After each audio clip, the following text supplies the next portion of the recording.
Hello and welcome. My name is Shasya Sharma and I am a product manager with S3, AWS's simple storage service. In today's session, we'll learn about some of the building blocks of S3 that can be used when creating modern applications. Now, naturally, in the session, we are going to cover what we mean when we say modern applications. We'll learn about some common characteristics of modern apps, and for each of them, we'll see which S3 features and building blocks can unlock these characteristics in our software development. Today, we'll explore S3 access points, S3 event notifications, X-ray, and storage lens as some examples. Now, when first built, Amazon.com was a monolith application with one Oracle database, and it took almost 11 hours to update. To remain relevant in a digital environment, Amazon.com needed to experiment and innovate with greater agility. Now, 67% of executives believe that they must pick up pace to remain competitive, and we were no different. So we decided to deconstruct this monolith into a service-based architecture. A single large code base was refactored into single-purpose web services, with business logic being exposed behind hardened APIs. Now, to support this new architecture, Amazon also broke down its functional hierarchies and restructured the organization into small autonomous teams, small enough to be fed by two pizzas. Now, each of these two pizza teams focused on a specific product, service, or feature set. Today, Amazon.com is composed of thousands of microservices, enabling several million deployments per year. Each microservice is owned and run independently by a single team. So even though the scope per team has reduced, the focus in an area has increased exponentially. This has turned our developers into product owners who quickly make decisions that affect their individual products. Entire architectures don't need to be scaled up to manage spikes in one process. There is no single point of failure in decoupled systems, and engineers no longer need to coordinate their changes to ensure that they aren't breaking someone else's code. Their microservice does one thing, but it does that one thing well. And speaking of modern apps, S3 itself is built using these fundamental principles. S3 spans over 235 microservices that each does one, maybe two things well, like serve requests for objects, store object keys, metering, billing, replicating storage across data facilities, and it's a completely serverless solution, a hallmark of modernization.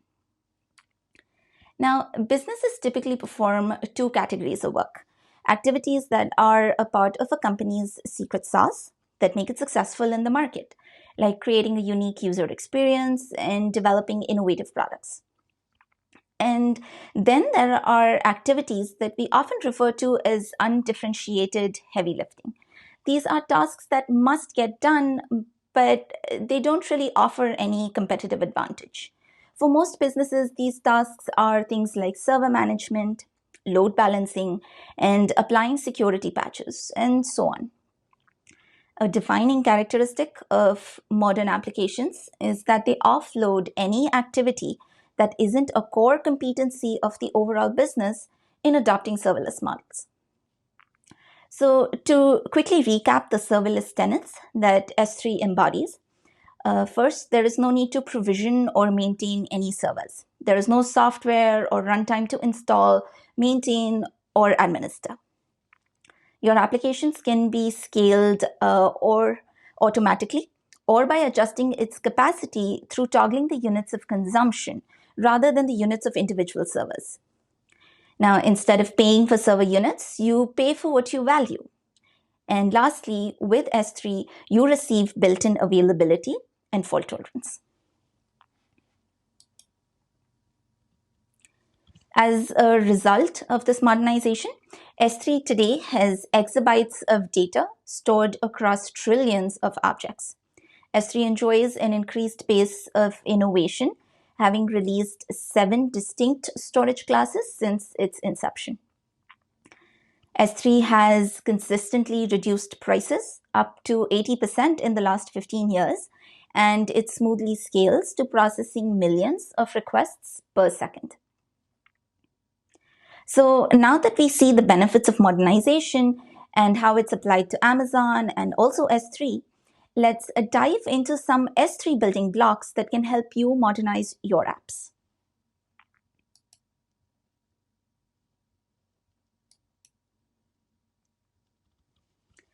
Now, modern applications describe a new way of developing software that changes how customer value is delivered. It's important to note that modern applications are not static. They're constantly evolving. So when we say modern, we mean what is modern today. Through our own experiences of building Amazon.com and through serving millions of AWS customers, we've observed some common characteristics of modern apps. These are granular access, event-driven programming models, and programmatic governance. Now, when these 3 principles are put together in our development, we create modern apps. Modern applications reduce scope while increasing focused ownership within teams. They allow rapid innovation and experimentation, and they enable the offloading of undifferentiated workloads, so businesses can focus on code rather than the infrastructure management that is required to scale that code. So with that, I'm going to dive into our first characteristic, which is granular access. Now, last year, we introduced a new resource type in S3 called Amazon S3 Access Points. Access points are network addressable endpoints that can be used to reach objects in an S3 bucket. Access points make it easy to manage access to shared data sets, for example, data lakes. Now, every application or microservice that interacts with your data stored in an S3 bucket can now have their own dedicated access point with custom permissions to the bucket. This way, your services are no longer bottlenecked by one complex to manage bucket policy that would previously require review, auditing, and modification every time there was a change in the access needs of any single application that was reaching for objects in the bucket. So, how do access points work? Now, traditionally, you access a bucket using a single hostname, and it looks something like this, what you see on your screen right now. Here on, you can also access your buckets with multiple access points. You'll notice that each access point has its own hostname, its own ARN, and a dedicated access point policy that governs security permissions through that access point. Now, an access point hostname follows a very specific format. So you will see on your screen that it starts with an access point name. In this case, I've got 2 examples here, AP1 and AP2. It's then followed by the account ID, the subdomain S3-access point, the region, in this case it's US West 1, and we wrap up with the domain amazonaws.com. Now, note that access points have the account ID embedded in them. And this is something that traditional host names do not have. A bucket can be accessed by multiple access points, but each access point can only connect to one S3 bucket at a time. You can create an access point that grants access for each individual application to your bucket, allowing separate management of each user and application's permissions. Each access point will also contain a network origin control and a block public access control. Lastly, access points are available for use with S3 object operations such as a get object or a put object. So here's an old view of the world where multiple actors and applications are using a single bucket hostname to reach an S3 bucket.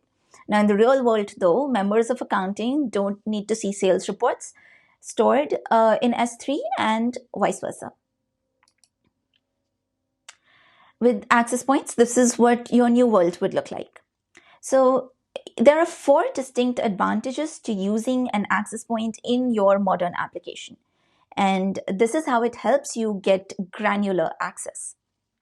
First up, you can separate your microservices and your users into distinct groups, with each group getting their own access point. Now, this is especially useful in multi-tenant and distributed environments. Second, you can apply a distinct policy to each access point. So your microservices will only operate on objects that lie within their functional scope and no more. Third, you can still maintain centralized control over your storage.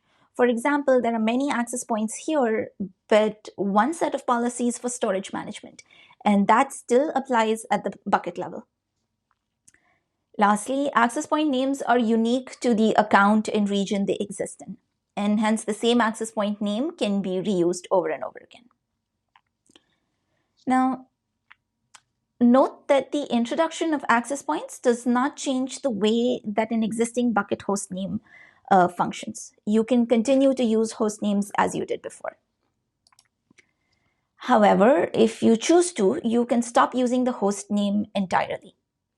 Access points also have a network origin control, and with it, you can now enforce that all object access goes through access points restricted to a specific VPC.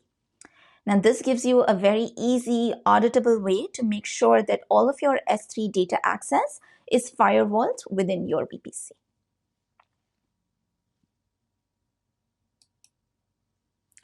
So that now brings me to our second commonly observed pattern with modern applications. So in the previous section, we saw that by adopting a microservices architecture, we can scale one monolith into several thousand microservices. And we can help provide granular access to all of these through S3 access points. Now, even though all of these microservices are deployed separately, these services still need to communicate and they still need to interact with each other. And while there are several options for service integration, the most commonly adopted paradigm of modern apps is event-driven programming. Now, do note that this is a programming approach. It is not a language. So you can build applications in any language to follow this model. Event-driven programming dovetails nicely with modern distributed applications because they allow microservices to decouple and scale independently of each other. Now, in this model, systems emit signals when their state changes. Do keep in mind that events are not directives. They are merely observable by other systems. So event producers don't know who the consumers of their events are or what actions the event consumers are even taking.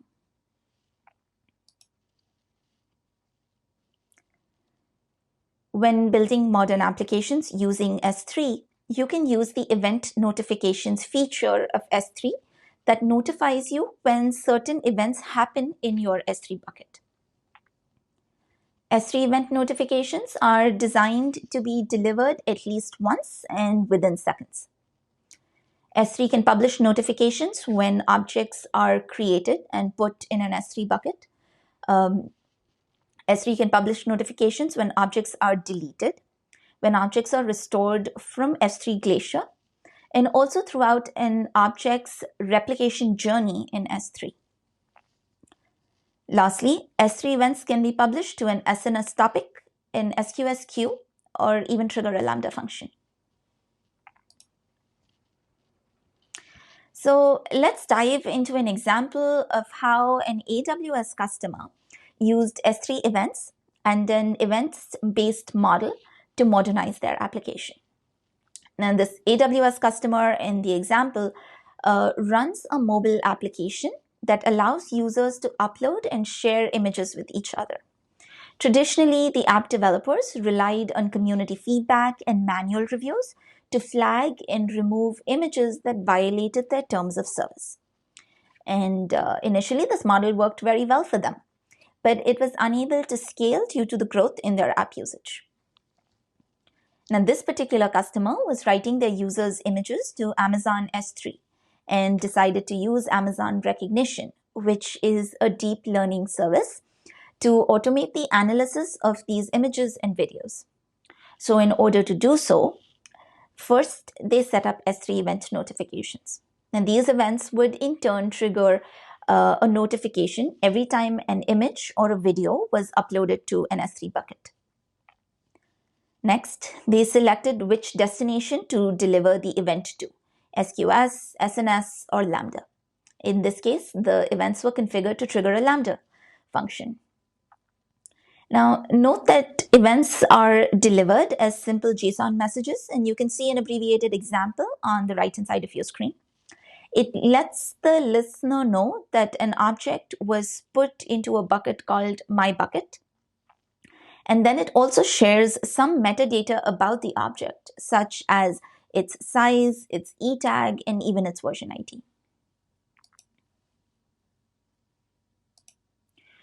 So to recap this modern setup, when an image or video is uploaded to Amazon S3, S3 event notifications triggers Lambda. Lambda, in turn, invokes Amazon Recognition's Detect Moderation Labels API. This determines if the newly uploaded image contains inappropriate content. Now, if found, Lambda then requests back that S3 tag that object so that it is blocked from further viewing and sharing. To recap, the AWS customer in this example used 3 specialized AWS services in a distributed event-driven setup to scale with agility while reducing operational overhead.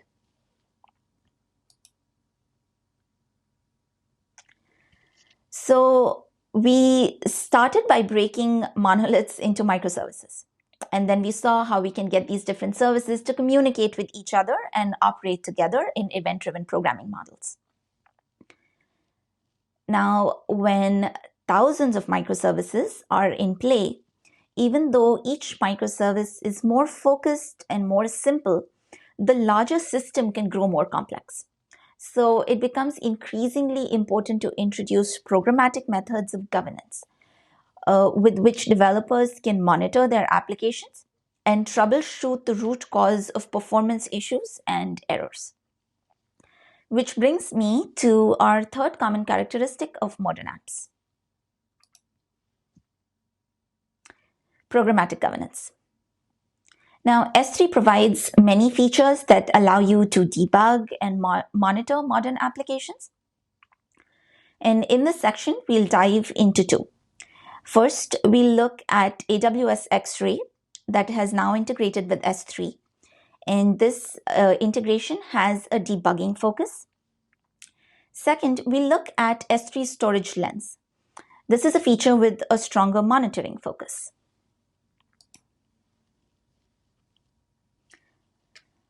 Traditional debugging does not scale well for modern applications, and we're going to see this with an example. So I have an architecture here with a few different services, and each service here is generating logs, but these logs are isolated to those services, and they're pretty much disconnected from each other. So it is possible that I may discover an issue all the way down in my payments system and explore its logs to find out that S3 sent the payment service an incorrect object, which would then have me chasing S3's logs, only for me to then find out that S3 delivered an incorrect object because another client upstream sent it a bad request. Now, it is not uncommon for developers to spend hours or even days chasing errors in decoupled systems. And this is where AWS X-Ray comes in.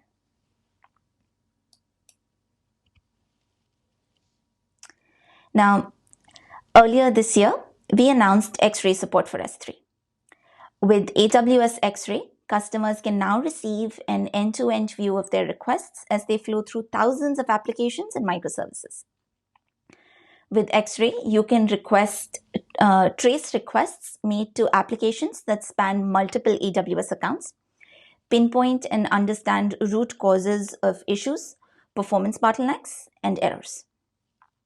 So in this example, X-ray would first create a trace. A trace is an end-to-end transaction in your application. You can then break a trace into its segments, which are chunks that X-ray receives from individual services. In this case, I've got API Gateway, EC2, EKS, S3, and a few other services that are working together. Now, X-ray automatically connects and maps requests across different chunks and services. So you can now connect dots and see if request X in your backend service mapped to request Y in your payments service, and so on and so forth. Lastly, X-ray offers subsegments that you can use to time remote or local calls. So if an activity or a call is taking longer than you expected it to complete, you can dive into its timing information with subsegments. With X-ray, you can see detailed information about requests being made to apps, such as the latency of these requests, HTTP response statuses, the number of errors that are generated, and even downstream calls to other services. So how do you go about using X-ray? Now, the first step is to instrument your application for AWS X-ray. You can do this by integrating the SDK into your app, which will initialize X-ray to run. Next, the X-ray agent will collect data that the SDK emits and send it to the X-ray backend. Here, disparate records and log items are stitched together to form a single trace. And the aggregated view of the trace is then used to generate a service map. This enables you to answer important questions, like, is my application working as I intended it to work? If not, why is that the case? And who is impacted by my application?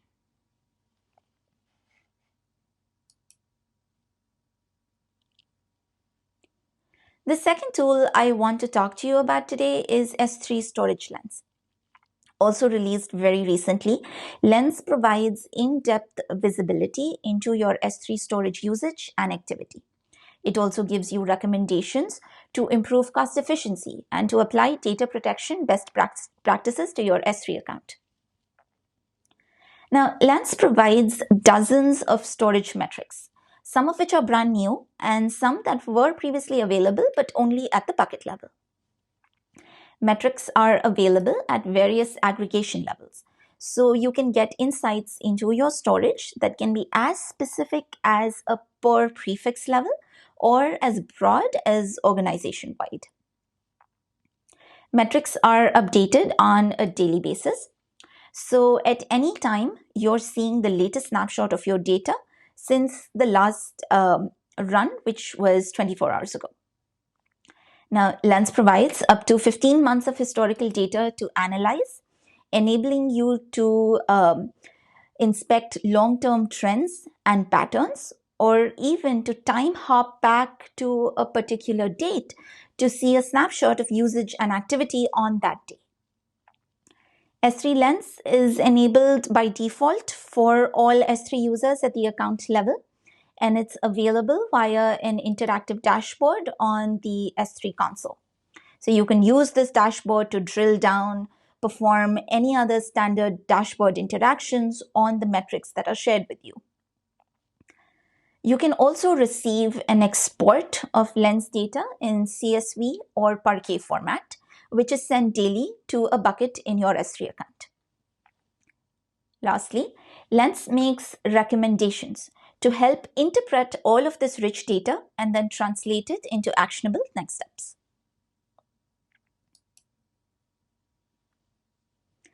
In order to start using Lens, you need to first set scope of your dashboard, for example, to an organization, account, region, or bucket. And then select from either a free or a paid metrics tier. The paid metrics tier generates advanced metrics and recommendations that are not included in the free tier. Now, you can create up to 50 individual dashboards, which can be useful if you want to give individual teams their own dashboards to play with. Lens will then perform a nightly aggregation of your selected metrics. It's important to note that Storage Lens only relies on internal S3 data sources, and it does not involve scanning of your actual buckets. And thus it has no impact on your application performance. Thereon, you can use the interactive dashboard in the S3 console to begin analyzing your data. Lens shows you trend data and many metrics that are organized into categories like data protection and cost efficiency to allow you to easily find metrics that are most relevant to your use cases. Lastly, Lens provides insights that will help you answer questions like what is my fastest growing bucket? What is my fastest growing prefix? How much total storage do I have across my entire organization? Storage Lens provides callouts for outlier data points as well, based on 30-day trends that you can investigate any unexpected fluctuations in your usage or activity based off of. Now, using the contextual recommendations that Lens provides alongside your metrics, you can now also take actions to optimize your storage.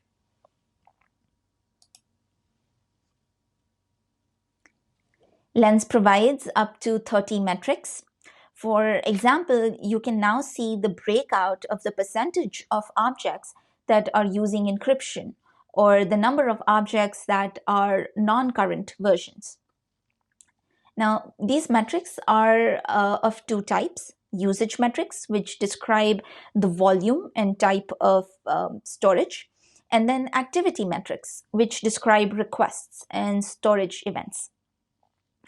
When using the Storage Lens dashboard, customers will see that usage metrics are further categorized into three buckets: summary, cost efficiency, and data protection.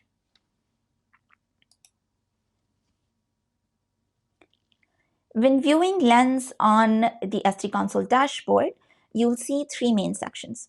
The first will show you the summary of your storage with S3 and related metrics. For example, here we can see that this specific account has 55 terabytes of data spread over 7 accounts and approximately 80 million objects. Next, Lens will show us insights into the storage itself. For example, here I can see the breakdown of encrypted bytes per storage class and also per region. Lastly, Lens makes intelligent data protection recommendations based on the insights that it shares with you. So, for example, in this case, it's telling us that there is a specific percentage of objects that are lying unencrypted in S3, and we should probably consider encrypting them.